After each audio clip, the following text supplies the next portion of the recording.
So what's going on, guys? It's Captain America. Hope you guys are well, and thank you so much for coming onto the channel. So as always, starting off with the match stats. So in this game we had 52% possession.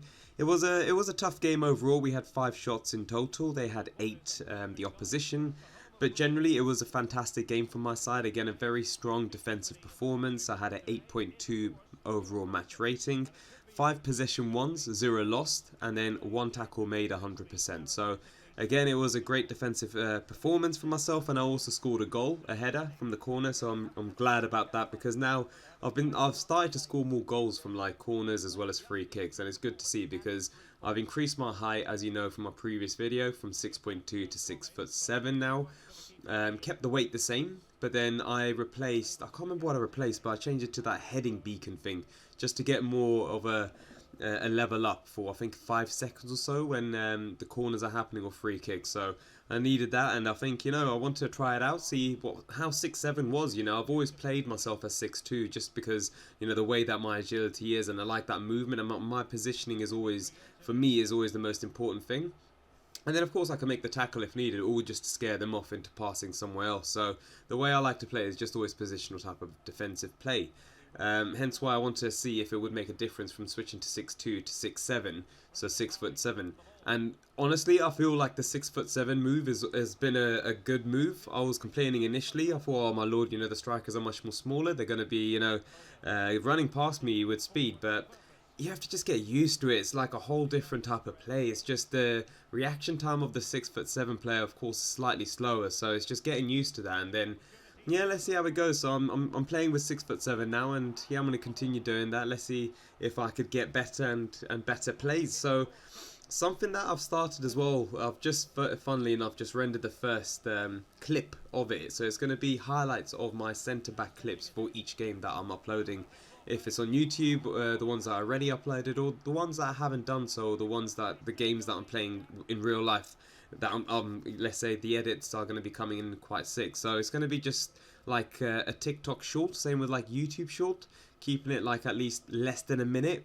But it's going to be highlights from those specific games, let's say one game in which I've had loads of possession ones, and then tackles as well accordingly. So no, if you haven't subscribed or followed those pages of my other socials, it is the same as this YouTube. It's just Capt America, so CAPTAMRKA. So give them a follow. I would appreciate it. I'm trying to get back on that vibe of being as involved and growing within all of my socials.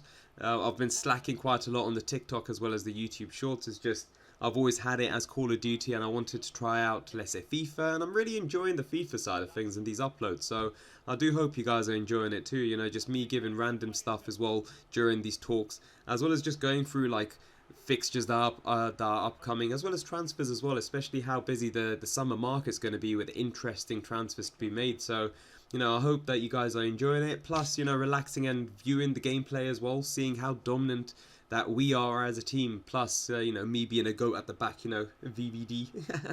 But no, so yeah, just follow those socials, and I would really appreciate it. But again, what we're going to be talking about today is going to be going through the Nations League and my predictions of what the scores are going to be, or not really the scores, but potential predictions for the games for today, as well as talking about general transfers.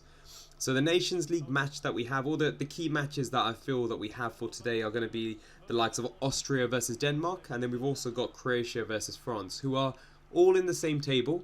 The results were quite strange for the first, let's say, fixture. So we had Croatia that lost to Austria 3-0, and then you got Denmark that beat France 2-1. So again, very surprising results.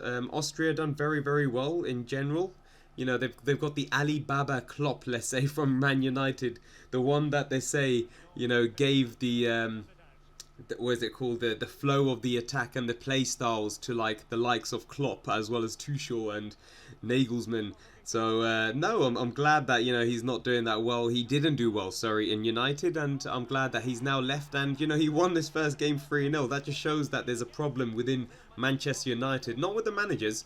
Mourinho was there for a while and he done fantastic, but in general I think the back room with, let's say, the sea level and the board and whatnot, they need to do something with that side of things for United. It's banter to see, but yeah, it's bad to see for a very old club.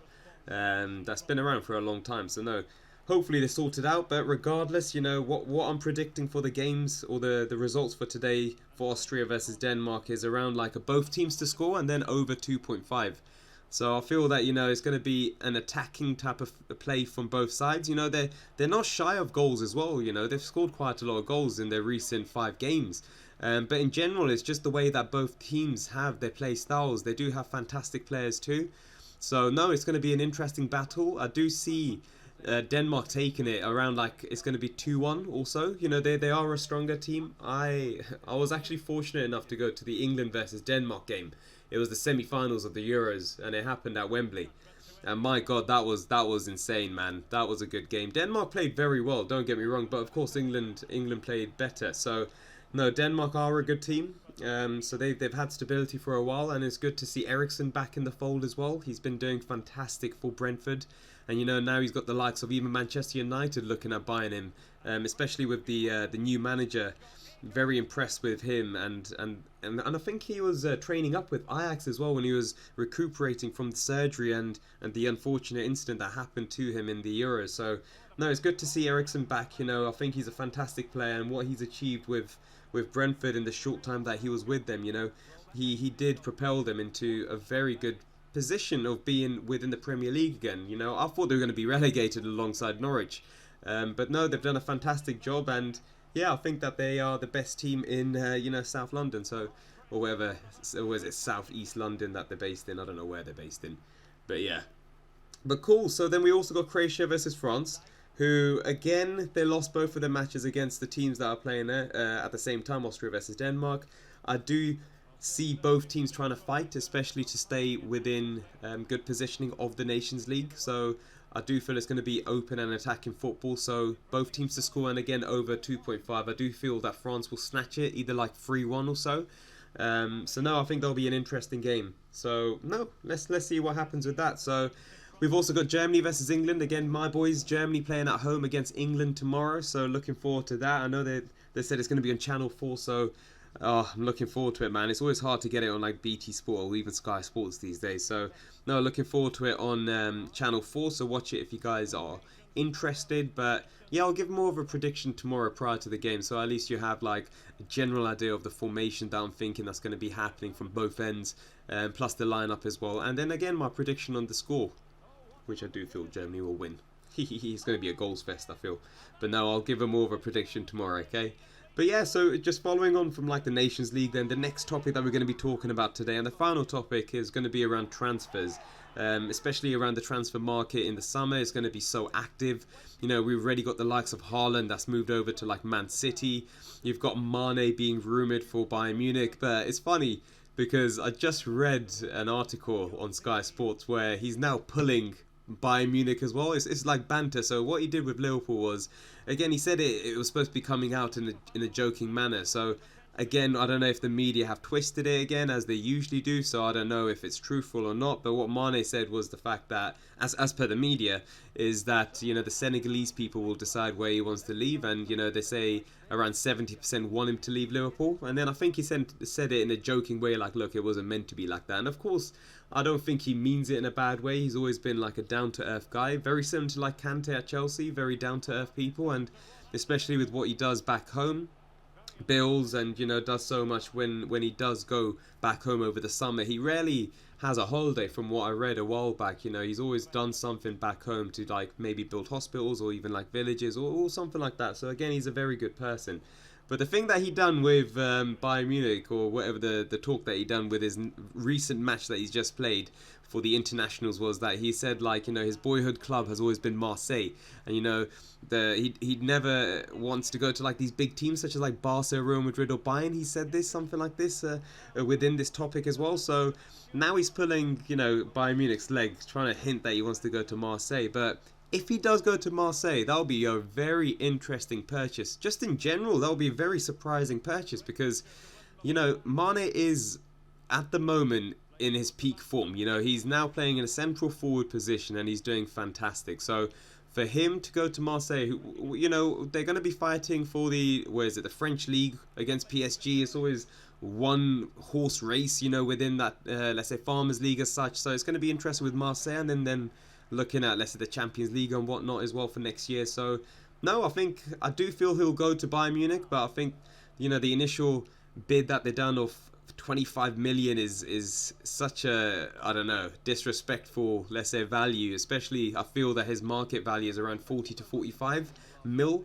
You know, he is still 30 years old, but he's hit his prime. He's like Lewandowski. Man is still hitting his prime at 33 years old. So regardless, you could get like 3-4 guaranteed years from Mane if you were to, you know, play him. So yeah, 45 mil will be perfect. So thank you, Bayern Munich, for that. Cha-ching.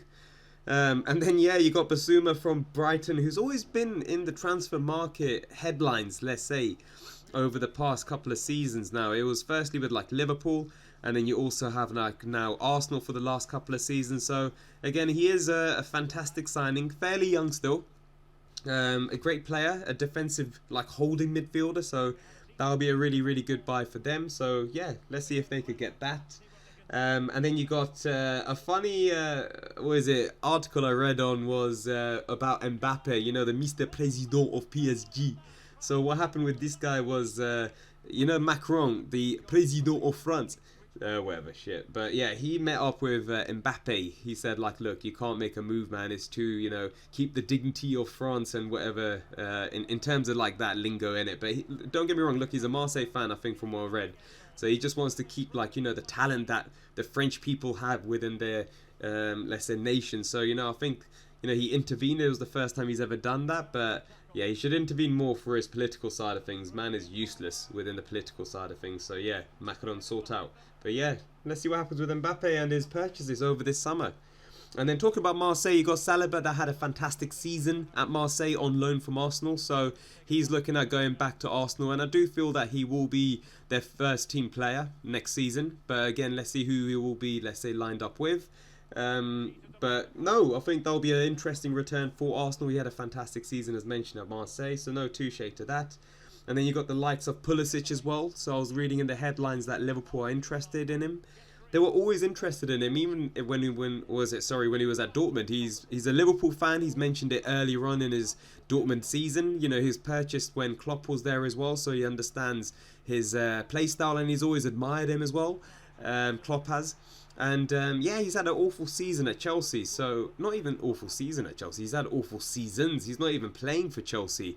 He's still fairly young. He's a fantastic player, similar to like Jadon Sancho as well, where he moved over to United, but somehow he hasn't adapted. Similar to Werner, whenever these guys move from the German league, I always said it, it's not the same. The physicality of the English league is on another level to adapt to. So, you know, Pulisic, I think he'll take time, but he's had that time now, and I do feel it's going to be a great opportunity for Liverpool to buy him, because you got the likes of, again, Mane leaving, Salah, I don't mind him leaving, and then we'll have, let's say, a pacey wings, and, you know, we'll have that money from, unfortunately, the two of these guys leaving. So no, I think it'll be interesting purchases. I think, you know, Pulisic would be a good buy for us. So no, let's see how that goes.